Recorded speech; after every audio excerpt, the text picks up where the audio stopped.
Welcome to another episode of The Artsy Raven, a show about writing and publishing with your host, J.F. Gerard. Welcome to another episode of the Artsy Raven, and today our special guest is Ahmad Saber. So Ahmad is a medical doctor specializing in rheumatology and internal medicine. Born and raised in Pakistan, Ahmad and his family moved to Canada when he was in high school. He writes contemporary young adult novels that explores themes of rediscovering identity and belonging. Ramin Abbas has Major Questions is his debut novel and is based on his lived experience as an immigrant and desi person of color. By day, you can find him attempting KATSEYE choreography with his niece at home in British Columbia, Canada. So welcome. Thank you so much for having me. It's really an honor to be here. Now you must have a very good memory because I've taken hip hop classes. I think I can only remember three or four moves and that's it. So, the fact that you're also a doctor and made it through med school and you can do choreography, you must have a very good memory. Well, it's actually my niece who keeps me on my toes, literally. She's me. Okay. She's like, you're doing Now, this wrong. You're doing that wrong. I think she would make a great dance instructor. oh my gosh. Okay, now tell me a little bit about yourself and so obviously you're a very high achiever because you're a doctor, but you're also a writer now. So tell me what led you to this journey of writing.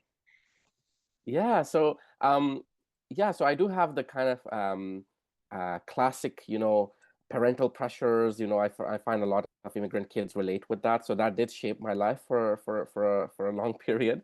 But definitely, having been through medicine, it's been actually a gift. Being able to help people through like science and logical part of my brain. But I found it didn't leave much room for creativity. And I discovered quite later in life that I was also very much a creative soul and needed some sort of an artistic expression. So I was going to do something artistic. I just didn't know what it was until I one day said, okay, let me just see if I can write. And I distinctly remember the day, it was actually the last day, the last year of my medical school training, first day the year had started, and I just kind of left the medical, lecture room and went next door to write and then look back. So yeah, I think it's just very rewarding in a different way because it fulfills that creative side of me, and then yet still is hopefully a way to connect with people. So it's kind of like using science brain and then using art brain, but the mission is the same, connecting with people and hopefully, sharing experiences. And hopefully you would, um, you always hope that it helps someone by writing a Mhm. story like that. So Okay. Now, how do you balance your demanding medical career with writing novels? Like, do you have a certain habit?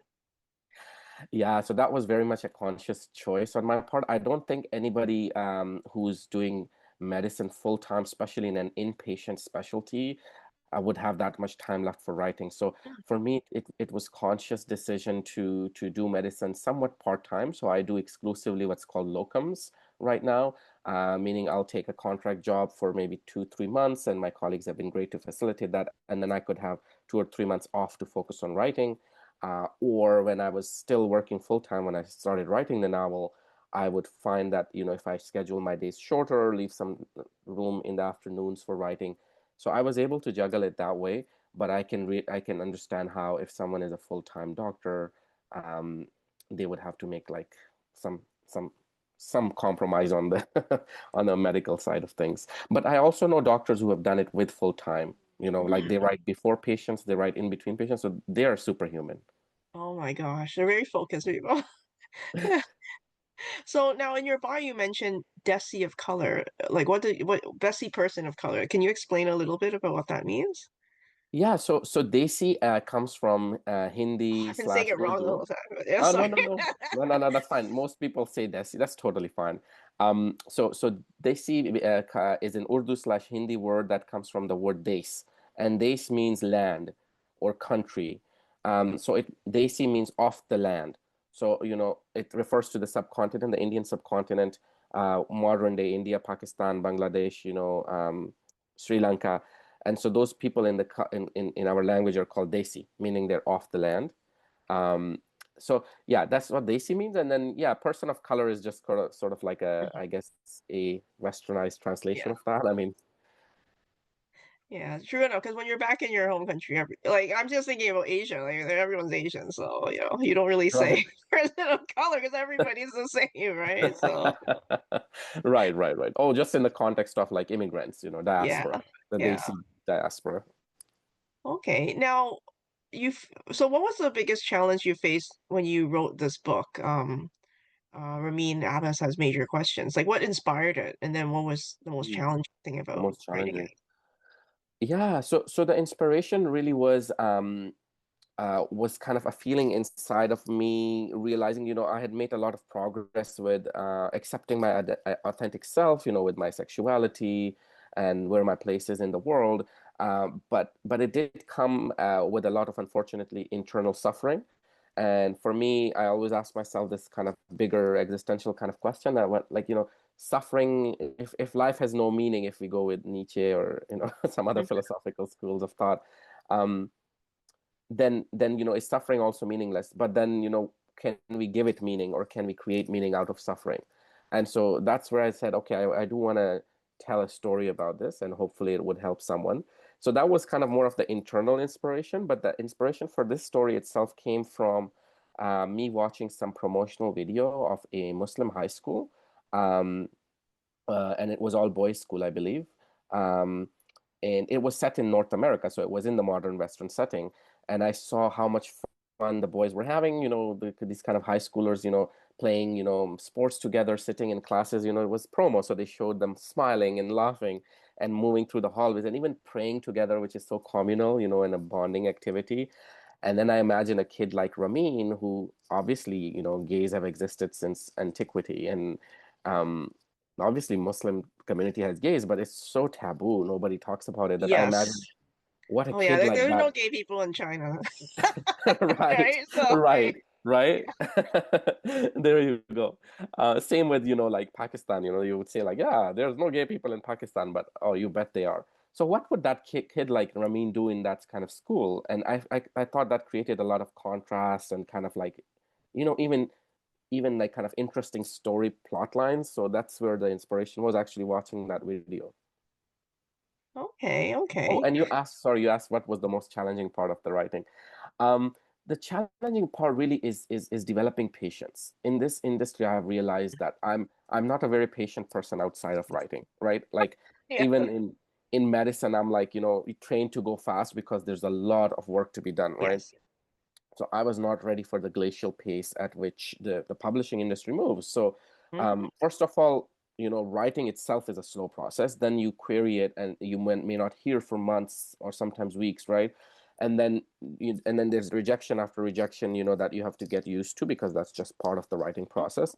Ultimately, I want to give a context, is it took me 7 years to publish this book, from Oh, writing okay. it to all the way to like now and being on the shelf. So I would say developing patience is key. The industry just moves very slow, something that's just part of the fact.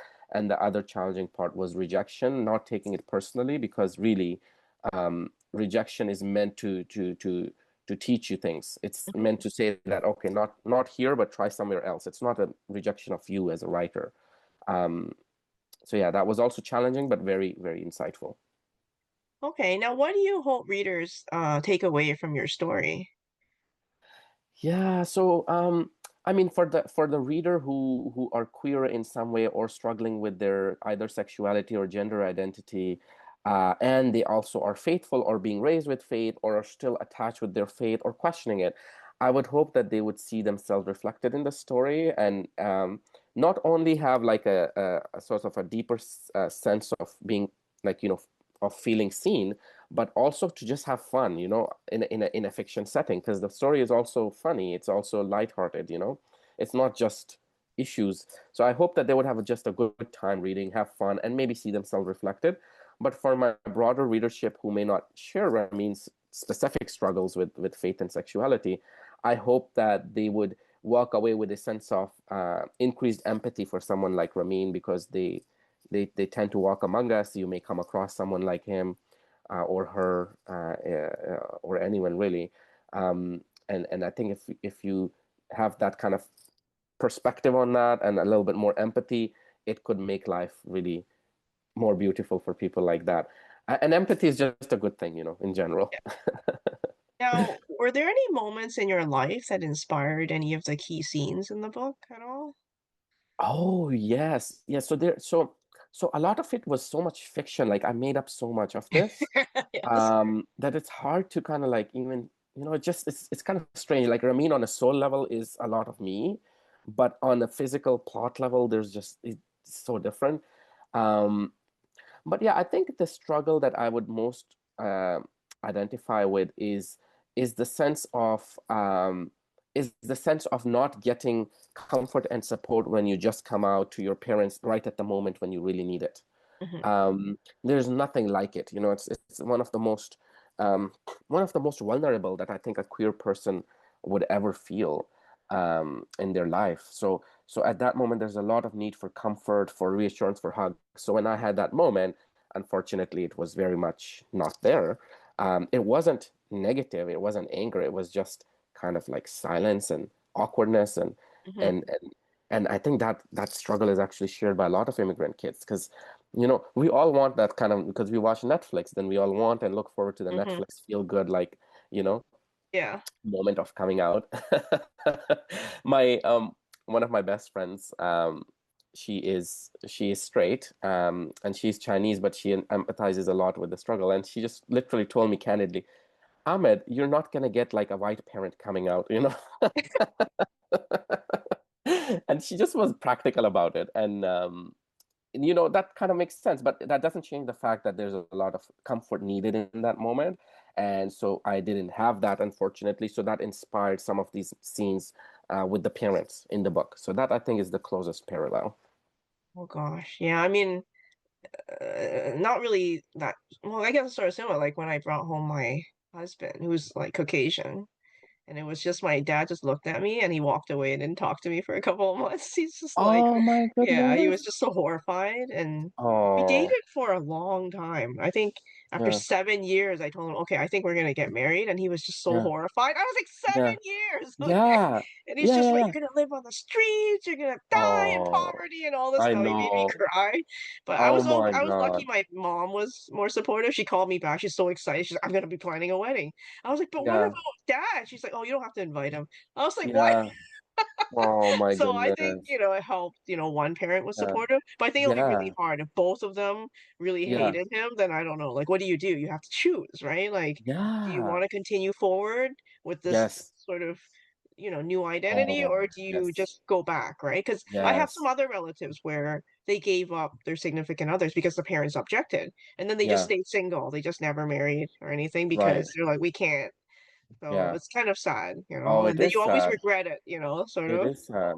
The friend I mentioned, she had a similar struggle, and she said there was a saying that her parents told her is that but the lamp post, or I guess the letterbox to the house has to match the door handle or something Oh, along those lines. okay. And she's like, they would just keep saying that, and I tell them, but what about a person I really love and care for? Yeah. But in her case, fortunately, slowly they came around, and once they Yes. came around, they're like they can't believe that they were ever opposed. They're like, this is Yes. Yes. amazing. Exactly. And yeah, Oh my gosh, it's so funny how life is.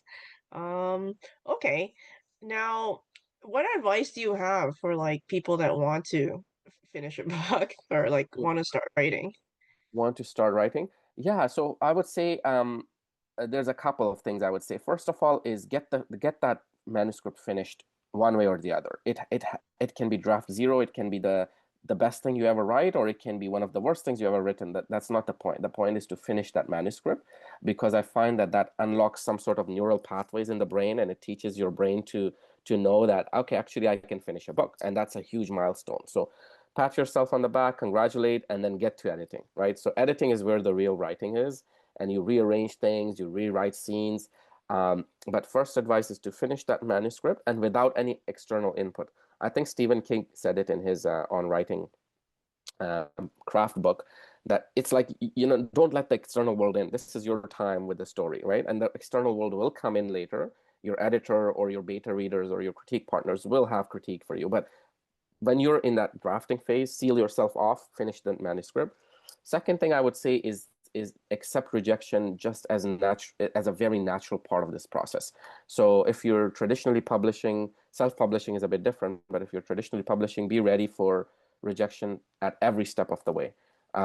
You might get very lucky, or you might be one of those rare people who have this incredible talent that nobody can ever say no to, but that's going to be an outlier rather than the norm. So get ready for rejection. Just keep moving on from the rejection and trying other things, improving the craft or querying someone else, while not taking it as a statement on your worth or on your on your, basically don't take it personally, because it's not a statement on you as a person, or of your worth, because it can really easily spiral into you thinking something is wrong with me as a person, I'm a failure. It's not that. That's not what it really means. It just means this, not at this address, try somewhere else, or try me again with a different story with the same agent or publishing house, or try me again after you have learned some more craft. But it's not that, you have something wrong with you. So I hope that, any aspiring writers would untangle that self-worth from rejection. Now, was there any advice you got from other people that you still use today? Yes. People like Alexa Dunn, she runs a YouTube channel on writing craft, have helped me immensely. So a lot of my like therapy, if you will, came from her videos. But even within those videos, one of the most important things she said is about continuing to work on your craft, really approaching it as yeah, it's like a craft, like an art, like an actual. It can be improved in so many subtle ways. The way you put two words together, or the way you string a sentence together, the way you contextualize a dialogue. But perhaps what really, really, really stood out to me was her advice on narration versus dramatization, and it's kind of ties back into show versus don't show versus tell. But narration, I could just narrate this scene to you. This happened, and then this happened, and then this happened, or I could put you in the character's head and dramatize it. I could show the character pacing around, not saying anything for 2 sentences or 3 sentences, and the other character is wondering, is something wrong? Should I go approach her? No, they're just gonna stand here, maybe start reading a book. And then the person asks, hey, haven't you seen, like, I want to say something, you haven't said something. You know how it creates drama and tension, rather than I could say, yeah, this happened. This person was pacing, then this person came and said, is there something wrong? But yeah, narration versus dramatization. She has a whole video on this. So if anybody wants any advice, I would recommend checking out Alexa Dunn's YouTube channel. So now you're doing a reading for us. Can you give us a little bit of context before you start reading? Yeah, absolutely. So this excerpt is going to be from chapter 11, towards the beginning of the book. And this is where Ramin has joined the school soccer team, and he's with his teammates doing his first ever practice session at a soccer field. And for context, the captain of the team is called Fahad, who Ramin has a crush on. And then some of the other teammates' names are going to be mentioned in here as well. Okay. On the corner of the field closest to the cabin. Then Captain Handsome lines us up for warm-up laps. I'm now low-key trembling due to a lack of leggings, which everyone else has on. Omar was right. I'm gonna need to get some. However, running 5 laps around the field more than warms me up. It basically dissolves my body into sweat. And here's yet another reason why I shouldn't have slacked off in PE. Next up is dribbling practice, which doesn't sound any less tormenting. Fahad splits us into pairs and gives us each a ball. I get teamed up with Omar, and I'm just thankful to Allah that it's not Asim. Omar waves me over with a reassuring smile. Hold up, where are your guards? Fahad says when he notices the pads missing from my shins. My throat goes dry. Obviously, I can't tell him that my parents were fighting over lamb the other day. I didn't think it would be a big deal not to have the guards, but clearly I was wrong. You're gonna get hurt, bruh, Habib chimes in. Trust me, you don't want those shins kicked. We get kind of rough. Then he looks at Fahad. Yo, Chief, why don't we just do the agility work today? He can dribble next time. Fahad shakes his head. We don't have time before the next semifinal. Dribbling has to go ahead. Don't worry, guys, Omar says. I got him. Then Omar does something I could never have seen coming. He takes the pads off his own shins and holds them out to me. Put them on. I can't take yours, I say once I have half processed what's happening. What if you get kicked? It will be fine for a day, he says. Just don't tell Jamal. He made everyone sign a 5-page safety policy. My cheeks smolder with embarrassment, and I have no clue what to say. This isn't right. They are his shin guards. I should have brought my own. Seriously, it's okay, Ramin, Omar insists. Just take them. Still doesn't feel like I should, but I can tell he means it, so I reach for them. Unfortunately, I do a spectacularly sloppy job of slapping them on. They keep sliding down to my ankles. Sad, sad, sad, Omar jokes, shaking his head. Let me do it.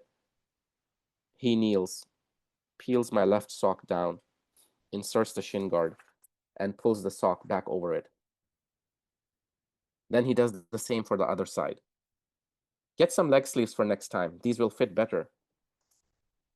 Fahad inspects the fit and nods in satisfaction. Good to go. I'm still stuck processing what just happened. No one has ever done anything like this for me. I really do feel it's not fair to Omar, but I can't exactly give them back now. As we're lining back up for dribble practice, a specter of sophomore year flashes before my eyes. The twins' first day at Hikmah. I had been excused from the daily congregational afternoon prayer due to a vaccination appointment. After Mom dropped me back at school, I hurried to the little mosque by the gym to make up for the missed prayer. Everyone else had already left, but there was this new kid with hazel eyes praying in a corner.